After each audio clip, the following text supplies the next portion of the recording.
What is going on, guys? It is Kyle and Scott here from the Neverhead podcast, and we are joined with Shawn Porter from Fightcoin. And Shawn, it's great to have you today. Hey, guys. Thanks for having me. I'm glad to be here. Yeah. We got a good card this week. I'm ready to break it down. Heck yeah, it's going to be huge. Oh, yeah. Yep. So the first fight on the card, we have Jillian Robertson at minus 380 going up against Priscilla Cachoeira at plus 300. And on DraftKings, Robertson is 9,300 and Cachoeira is 6,900. What do you think, guys?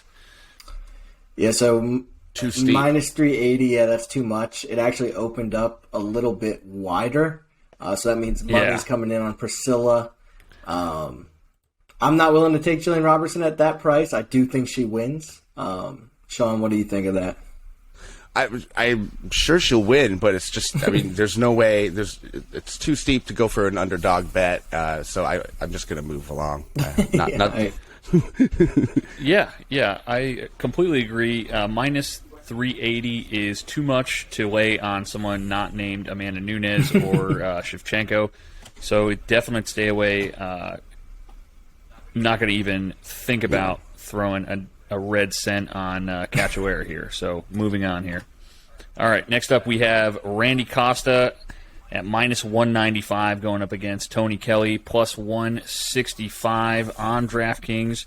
Costa is sitting at 9K and Tony Kelly sitting at 7,200. Yeah, I was a little surprised at this line. I thought it'd be a little bit wider. I do like Randy Costa in this fight. I thought he looked good against Yanez. That jab he was throwing out looked excellent. He did gas a little bit, and it cost him. But I don't think Tony Kelly's nearly the fighter that Yanez is. Yeah, Costa coming off a win, Kelly off of a loss. But, Kelly has not. I don't think he's fought anyone really Costa's level. So I think this is kind of the UFC giving Costa a chance to get back on the right. Mm-hmm. 100%. Yep. And I think probably Randy Costa is worth a look in DraftKings here as well, because I think he gets a finish. All right. Moving on. We've got Ryan Hall sitting at minus 220 going up against Derek Minor at plus 180 on DraftKings. Ryan Hall is 8,900. Minor do we know? Is 7,300. Do you guys remember the odds on his last fight that he lost? Hall. I'm trying to let you take this one first. Interesting. He was okay. I'm not super familiar with Derek, but I believe he is more of a boxer. This might be a setup for Ryan Hall to get back on the right track as well. I'm a huge Ryan Hall fan. I actually, the weirder the fight is, the more I'm like, this is awesome, because I want to break from the same takedown combination, fights the way they play out, and they tend to play out the same way with the same moves being effective. With Ryan Hall, you never know. You think he comes in first time in the UFC, you're like, okay, he's going to grapple people. He starts throwing spinning stuff and, starts working that into his realm because he was training with world-renowned kickboxers. So I believe he's still developing in front of our eyes. So I would definitely take Ryan Hall in this one. Okay. Yeah, I'm torn because I also love Ryan Hall. He's exciting. He's exciting to watch. Well, at least I think he is. Some people think he's a little bit boring. He's willing to flop to his back at any time, grab him for ankles. But his striking's a little bit tricky. He gave Elkins some fits with his striking. He's willing to get a little bit aggressive because he doesn't mind if you take him down. Derek Minor, he is a little bit of a wild man. He does have some decent striking. He has got good power, and that's what scares me against Ryan Hall. Ryan Hall was knocked out brutally in his last fight. Georgian. He was completely out cold. And that was... Yes. No. Yeah, and Derek Minor doesn't have... But it's not like he caught Hall in that last fight, though, either. Hall just kept on playing with fire, right? If that's one thing, he didn't start playing it safe. He could have easily, pulled down his posture and controlled him from that guard position, but he was just constantly going for stuff. So I mean, I don't know if that part will change for Hall, so it's not like we can go in here saying, well, if he gets in trouble, maybe he won't be able to get finished. But there is something to be said with the fact that Hall oftentimes is putting himself in that danger, which is why he's a great bet, whether he's a dog or not, I think. Yeah. And speaking of playing with fire, Derek Miner's actually a jiu-jitsu guy at heart. And I'm wondering if he is willing to test himself. So would you guys do an over-under on that might be a fatal mistake. In round-wise, what would you think? Early? Gets over early or just okay. I would say yeah. I would say the under would be the play. I'm leaning Miner just because Ryan Hall's lack of athleticism, I think, will be his downfall in the UFC. Okay, and he sure is. Miner is an explosive fighter. Oh, we love James Krause with here. James Krause in his corner. Have people figured out Hall? That's the question. Yeah. I think the key is to just knock him out. Then you don't have to worry about. Then you don't have to worry about his submission game. Which is what people now see. They're like, oh, if I just knock him out, he's not going to submit me. That's what I do. Okay. Yeah, exactly. Yeah. Ryan Hall, the master of the heel hook. All right. Moving on here, we got Alex Perez going up against Matt Schnell. Perez is a huge favorite at minus 330. Schnell is plus 260. And let's see here. Alex Perez is 9,200 on DraftKings, and Schnell is 7,000 even. What do you think, guys? Yeah. This is a tough one. Yeah. I lean Alex Perez for sure. His only two losses in the UFC are Davison Figueiredo and Joey B. He throws brutal leg kicks. He's got a win via leg kicks. Got great submissions. He's very well rounded. The one problem for him in this fight is he'll have a 4.5-inch reach disadvantage against Matthew Danger Schnell. And at these odds, I think it's dog or pass. Were either of those losses submission based? Sorry, Scott. That's all right. So he got subbed. Perez got subbed by Figueiredo, and he got knocked out in 2018 by Benavidez. So he's only lost to really the best guys. And then 8 of Schnell's wins are by submission, which is interesting to note. Yeah. So he got subbed last year by. Yep. Let's see here. Schnell. I think I'm with you, dog or pass, because Schnell is a sneaky submission artist. Yeah, especially on a card like this, I'm just not willing to lay those kind of odds. I think there's better spots. Yeah, that's fair. Agreed. Let's move on to another women's MMA bout here on here. We got the Maverick at minus 135 going up against two young prospects, actually. Aaron Blanchfield is plus 115. I think Blanchfield's only like 22. And yes, she's 22 and years the old. Maverick is 8,400. Blanchfield is 78. The Maverick is coming off of a loss that was not really a loss to Macy Barber. I don't know. Definitely not a loss. I don't know how I forgot about that until you guys just said it. Oh yeah, that's right. Yeah. That's one of the worst decisions in recent just memory. Beat someone who I've never heard of before. Sarah Alpar, yes. Sarah Alpar, who is like, what is she, 9-6? Yep. Alpar, I don't. Yeah. I don't know. 9-6. Yeah. Yep. Yeah. Yeah, I'm rocking Gotta the hammer ODU Maverick. hat. I don't know if you guys know, but Miranda Maverick. Dr. Maverick, to you. Went to ODU. She was trying to get her doctorate and fight in the UFC at the same time. She ended up last year giving up the doctorate, or putting it on the back burner at least. She moved out of Norfolk and moved to Denver, where she is now training with the likes of Raquel Pennington out there. So she went from a very small gym in Norfolk. I've seen it. That's where I live. she was the biggest dog in the gym, to now she's training with a bunch of killers out there, and I think it's the move that she needed. She's really strong in the ring, physically strong. She'll be physically stronger than Erin Blanchfield. That's kind of where Blanchfield lacks. But Blanchfield is great in the clinch. She has wins over Kay Hansen, which is kind of shocking to see. A split loss to Tracy Cortez, which she definitely won if you watch that fight back. This is just a really close fight.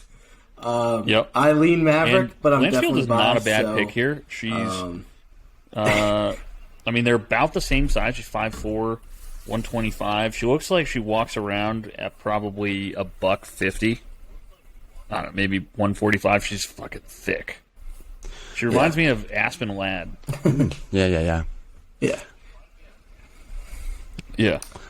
That's huge. I'm picking Maverick. I like the gym move. I think I'd lean Maverick, but I think fight we'll night or weigh-in if you're in the casino see both these girls. and you see something weird. You know, you could I could see throwing something on Blanchfield just if there's something in the air. You know. Yep. Yeah. All right. I agree. Moving on. Up the card, almost done with the early prelims. We've got Andre Muniz at -140 going up against Eric Anders at +120 on DraftKings. Eric, you guys are going to Anders have to tell me about Muniz, guys, because who's this guy? Should I know who this is? He broke Jacare's arm. He broke fucking Jacare Souza's arm his last fight. Okay. That was the guy. I don't know how I missed this. I must have been away that night. He only has 2 UFC fights. Okay. Yeah. But one was against Jacare, and he broke his arm. His other one was against Bartosz Fabinski, and he also armbarred him. Oh, shit. Okay. I like that. Yeah, he's a submission specialist. Is what 7-fight win streak, 4 by knockout, to be 14 fair, by sub. Jacare did not tap. No, and he wanted to keep fighting. He was willing to keep Nor fighting. would you expect him to. But Eric Anders, I've always been a fan of Anders. He played football at Alabama. If he's a good enough athlete for Nick Saban, he's a good enough athlete for me. He's thick as hell, strong as hell. He will be the better striker in this fight. I think he will be able to avoid Andre Muniz's wrestling, which is not great. It did look improved against Jacare, so we'll see just how improved that is. But pick for me is Anders, and he's a slight dog, I believe. He is a slight dog. Yeah. And, I think if Anders can keep it on the feet and not get his arm broken, I think he knocks Muniz out. I agree. He knows how to win the decision. He's a smart fighter. So, I think he's got the chance, especially if he can stop that wrestling. So, he's definitely a live dog. That is a good point, because it could be a good live betting situation if we see Muniz get a takedown. You might want to hammer that bet quick. Exactly. Yeah. You're going to know his first 30 seconds. That arm snaps. Yeah. Yep. You're going to know. Yep. But I am picking Anders. Yeah. Love it. All right. Moving on, we've got Bruno Silva at -360 going up against Jordan Wright at +280 on DraftKings. Bruno Silva is a staggering 9,400, and Jordan Wright is only 6,800 here. Not sure what that's all about. I like Jordan Wright, actually. I am flipping the script. I like the dog. Bruno Silva's good. He hasn't fought anyone. His 2 wins in the UFC are Wellington Turman and Andrew Sanchez.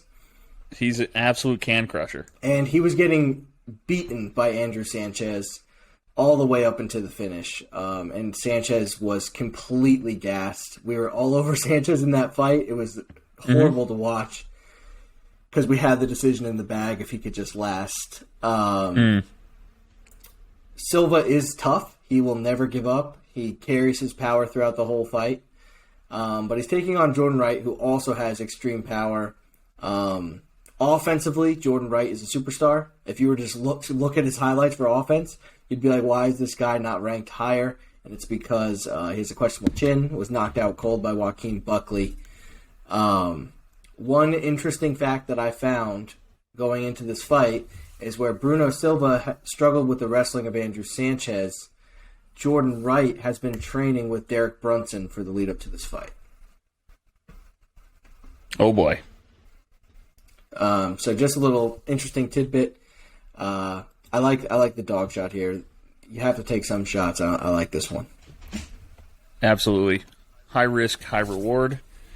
Anything else on Jordan Wright? Oh, I think your sound went back out, Shawn. Classic move.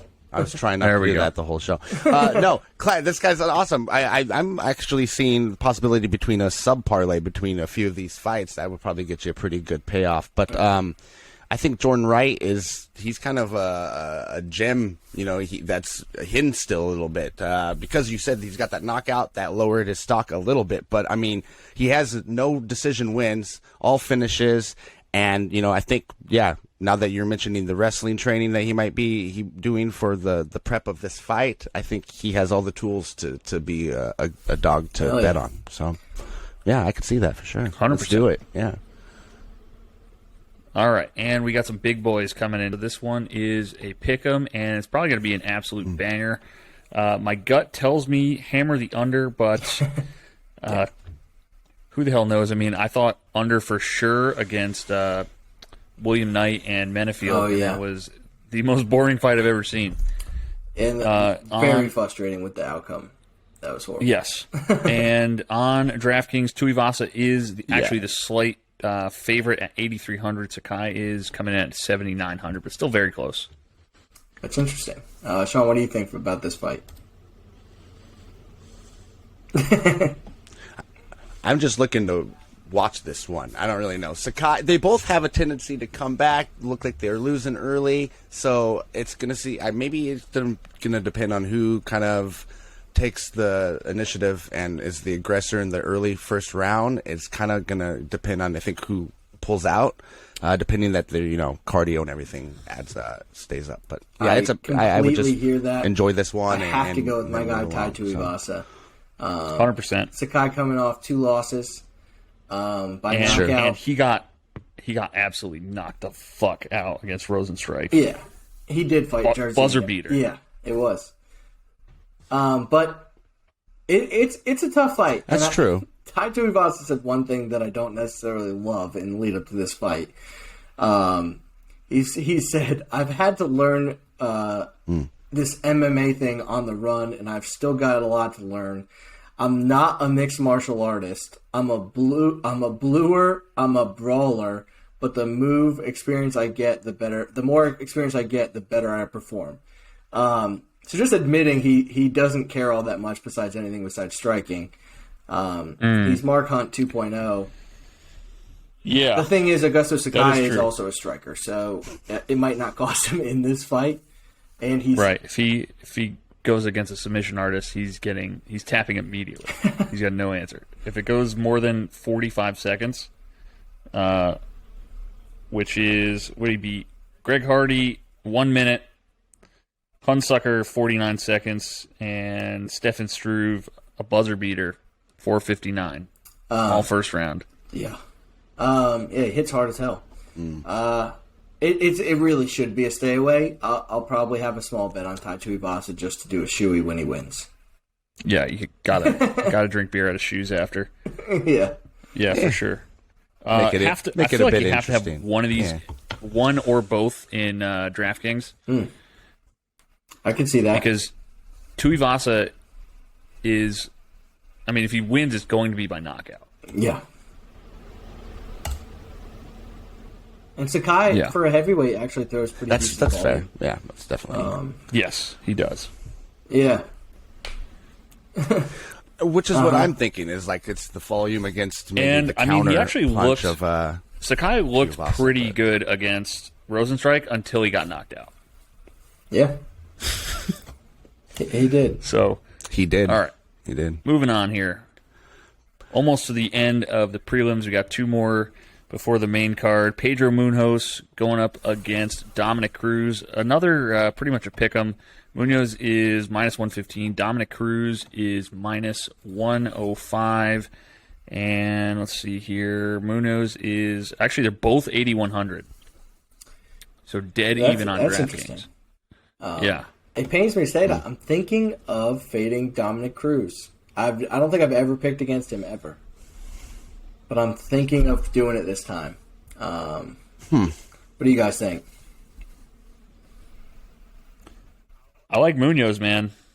I'm thinking Munoz gets it done here. It just scares me to fade a guy like Dominic Cruz. But my reasoning behind it is his style is so predicated on him being the faster guy that if he loses even a fraction, not even a half a step, a fraction of a step, I think he gets knocked out.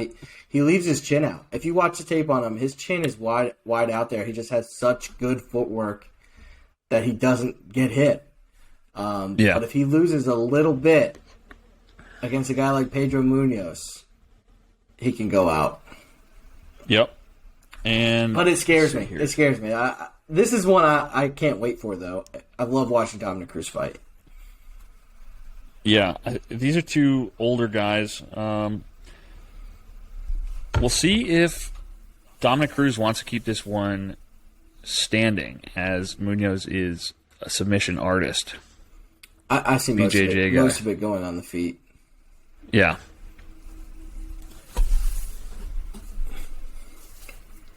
Yeah, I agree, and I'm seeing that curve for Cruz. You know, he's plagued with injuries his whole career. I just see, and you're completely right. His style is predicated on being the faster guy, just one step slow, and he's going to start losing that edge. And this could be the fight. So I'm a little weary of betting either way, but I could see going for Munoz for sure. Now, moving on to the featured prelim, we got Josh Emmett, minus 170, going up against Dan Ige, plus 145 on DraftKings. Emmett is 8,800, Ige only 7,400. Is Dan Ige done? This is my favorite bet of the card. Yeah? Josh Emmett. Love him. 100%. It's literally my favorite bet. I think Josh Emmett's better everywhere. Of course. And he hits really, really hard, and his cardio holds up somehow. He's pretty muscle bound to have as good a cardio as he does. But he impressed me in that fight against Shane Burgos. True. And I think he just beats Dan Ige up. Maybe finishes him. Yeah, anyone decent that Dan Ige has fought in the last 2 years, he's lost to, in Calvin Kattar and Chan Sung Jung.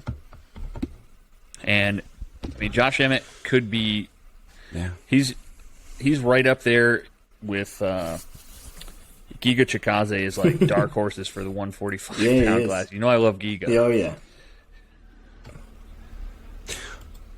I actually agree, man. Josh, he's a son of a bitch, man. He can get in there with anyone and shut him off. I don't know if he needs to have cardio past the first round. This might be my most confident bet out of any of the undercard, at least, because I'm very bullish on Josh Emmett. I agree. Right. I think you're right. Ige hasn't really impressed. He's just tough.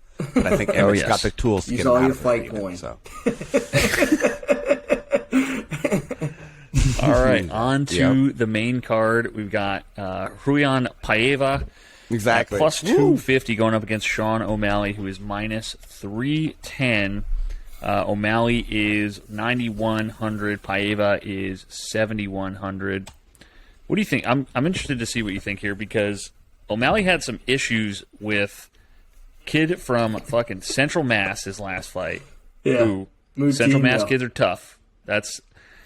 I should preface this by saying Central Mass kids are very tough, but he almost got taken to a decision by a kid who took the fight on how many days' notice? Yeah, a couple. Yeah, like 4 or 5. I don't think it was a full week. I think it was under a week's notice. No. Yeah. So we'll see if he's gotten better since then. The one thing I have to say is Raulian Paiva is too hittable for Shawn O'Malley. I think. Yeah, but he's tough as hell too. He's a tough guy, and he's probably the toughest test yet for Shawn O'Malley. So I see what you're saying. Other than Cheeto Vera. Oh, yeah. Who he lost to. But yeah, I think Sean O'Malley, Sugar Show. The Sugar Show carries on. What do you think, Sean? Yeah. I was going to say, Kyler Phillips, I believe, trains at the same gym as Sugar Sean. And he just, yes, they do. Yeah. And so that was Paiva's last fight was against Kyler Phillips. So we should have a good idea of what he's doing and how to beat him, essentially. That's the only hang up I have on placing any kind of bet on Paiva is he's got some good intel on him. Shawn does. But I can't lay the minus 310 juice on him. Interesting. Yeah, that's true. No, I couldn't either, but Shawn, I don't know. Shawn's always got something about him that seems he seems injury prone, I guess, for lack of a better term. So, not that the Cheeto Vera loss wasn't legitimate. I think it totally was. You can see it was checked. And he got finished just the same. Cheeto's a beast, but I don't know. There is always a chance that these guys will figure something out on him or catch him with something. I'm still not 100%. I'll be looking for the Sean O'Malley knockout. He hasn't really been in some anywhere near war yet, minus so 150 or below. I could see Paiva. I might be able to put a little bit. Yeah. Yeah. Yeah. I was gonna say the only value is unless you like Paiva, then there's plenty of value there. Yeah. And we. Okay. Right. Definitely don't like Paiva. True. We'll put it that way. All right, moving on. This is another pretty good fight. Exactly. Cody Garbrandt is minus 140 going up against Kai Kara-France. I believe this is going to be Cody Garbrandt's first fight. He's moving down in weight. What is he? There's 125. There's a picture out there of him circling around that moving down. Does not look too good. This is one I hope it goes through. No, he's going to be. Weight. I mean, his kidneys might just shut down. I love Kai Kara-France here. Yeah. Yeah. 100%. 100%. Cody Garbrandt couldn't beat anyone at the 135-pound class, so he moved down. Right. Even faster than him, and Cody Garbrandt needs to be the faster guy. Right. And right. To somebody just at the same level as the other guys, in my opinion. The guys at 125, they don't hit as hard, but they are like freaking. It's like fighting a hummingbird. That's true. And Kai Kara-France actually has some power. You can't hit him. Cody No Love has no chin. He does have a. Also, Kai Kara-France somehow has a longer reach. He's 5'4". Let me see if I got this right. He's 5'4", and he's got a fucking 4.5-inch reach advantage. Yeah, France is the play. 69-inch reach at 5'4". And he has a 4.5-inch reach advantage, it looks like. Yeah, 100%. All right, moving on. This is another really good fight. Geoff Neal at plus 100 going against Santiago Ponzinibbio, minus 120. Another close one here. On DraftKings, let me see here. Ponzinibbio is 8,200. Geoff Neal is 8K even. Yeah, I was gonna say just for clarification, Geoff Neal did spend a couple nights in jail during his training camp. He also had a gun in the car. Yeah. Yep. Yeah. During his weight cut. Yeah, so hopefully this fight trying to dehydrate him. Just because of that, I'm picking Ponzinibbio. Yeah. I can't. DWI fight week. Can't do it. 100%. Yeah, you're not taking it seriously if you're going out getting smashed. And it's crazy. Just fucking take an Uber, dude. You're a professional athlete. What is an Uber, like $5? Also, probably shouldn't be drinking too much when you're supposed to be cutting weight there, sir. I think his head's not in the right place. He's not taking this seriously. And I think Ponzinibbio probably beats him on the scorecard, if not finishes him. One fun fact about that, it's interesting that Geoff Neal's getting in trouble now that he is officially a full-time fighter. He spent most of his professional career still being a waiter. Now that he's got some more free time on his hands, maybe he just can't handle it. Yeah. Too much free time. Idle hands are the devil's plaything. All right, now, moving on Idle to hands. co-main. Should we even talk about this? Amanda Nunes, minus 7,000. Here we go. Julianna Pena, who's they're calling her a submission wizard. Oh, the disrespect. Jiu-jitsu phenom, I believe, is the word that they, the term that they chose to use for her. And correct me if I'm wrong, she got standing guillotine Dana White knows by how to Jermaine sell Durand. a fight. Yeah. She's a jiu-jitsu wizard, except for the easiest submission in the whole world. Oh my god. Right. Yeah, no, this Jermaine is a train Durand wreck. to me. Standing guillotine. Oh wait, look, And it's not then even he on fails her upward 2 record. fights later. Just in buy the whatever title she shot. wants. They're like, nah, that one didn't count. Train wreck. Yep. Definitely. Have any of her fights gone more than,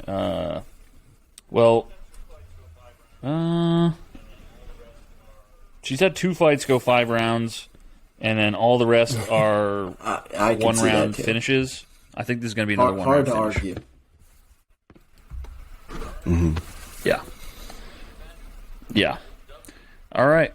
Then we got main event. Old Dustin Poirier, minus 160 going up against Chucky Olives. Charles Oliveira, plus 135. On DraftKings, Oliveira is 7,600 and Dusty I'm interested is to hear what you guys have to 8,600. think about this. What do you think here? This is interesting.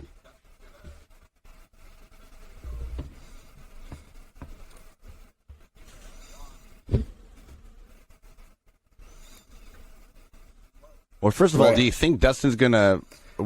Is this gonna go? I'm is this on gonna Dustin change Poirier's when we side, get closer? personally. Because I'm I hearing think, a lot of Dustin Poirier has downers a right now. slightly So to better see resume. it They both have this excellent close resumes. is still surprising to me, actually. Slightly better resume. His boxing has looked ridiculous. I mean, look at what he did against Max Holloway, the best boxer in MMA. Dustin Poirier kicked his ass. Right. And I think Dustin threw over 160 strikes in that fight. So no cardio doubts with Dustin Poirier. Yeah. And I know Charles Oliveira came back against Michael Chandler. But he did have to come back against Michael Chandler. No, on He point. was getting beat in that fight. I don't think No. And I don't think Dustin Poirier lets him back in the fight. I still question Charles Oliveira's toughness. And I think especially against guys And Chandler Dustin doesn't have Poirier great who will defense. not let you rest. I think he's going to give up. And I see a finish for Dustin Poirier.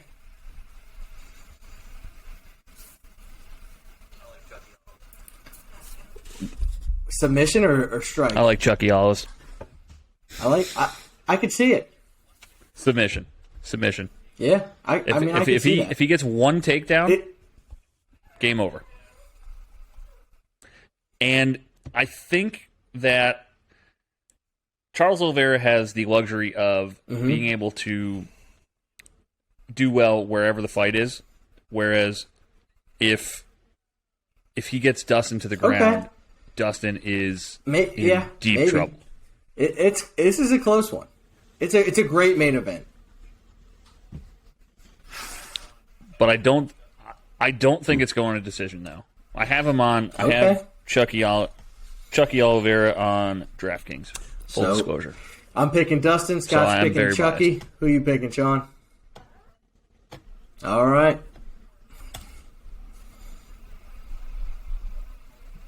Oh yeah. Yeah. I'm picking Dustin. I think Diamond he's Hands. hard Speaking of nosed. Diamond He's just Hands, on a lifetime run. So I know you're Hall into of Fame crypto run right and now, so NFT and all going- that. No reason to doubt him yet. That you've so been we're excited staying about, Diamond Hands, Diamond Poirier lately? the whole way. Yeah. Yeah. Yeah. Mm-hmm. Sure. Well, there's all sorts of cool stuff out there. So I even recently started a page dedicated to all sorts of different crypto accounts.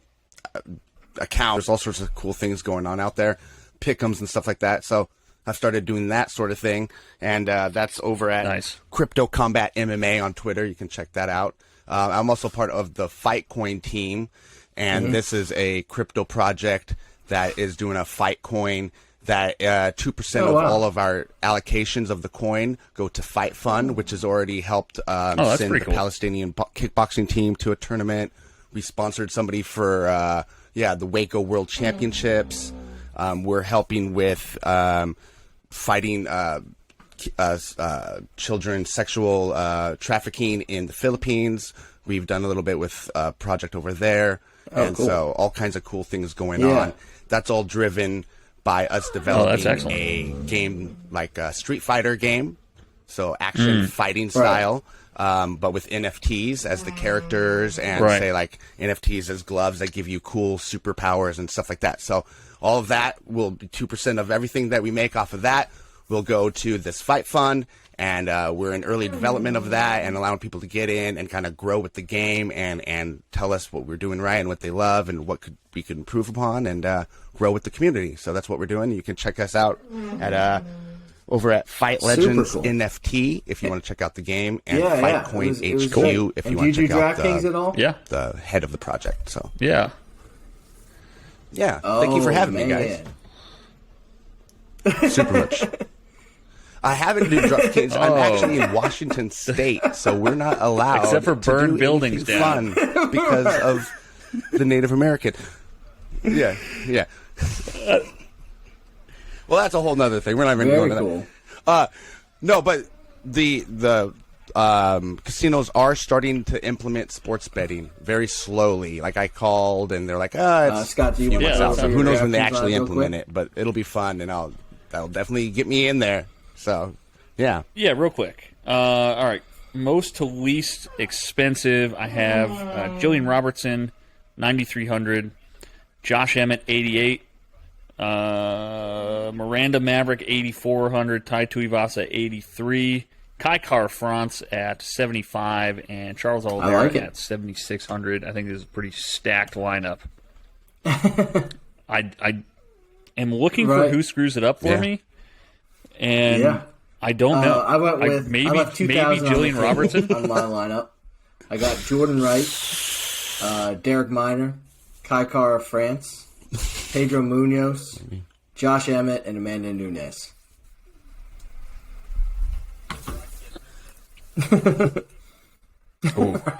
I tried to get Nunes, and I went with B-side Well, Nunes. all right. That was fun. Thanks for Julian coming Robertson. on. Yeah. That was a great time.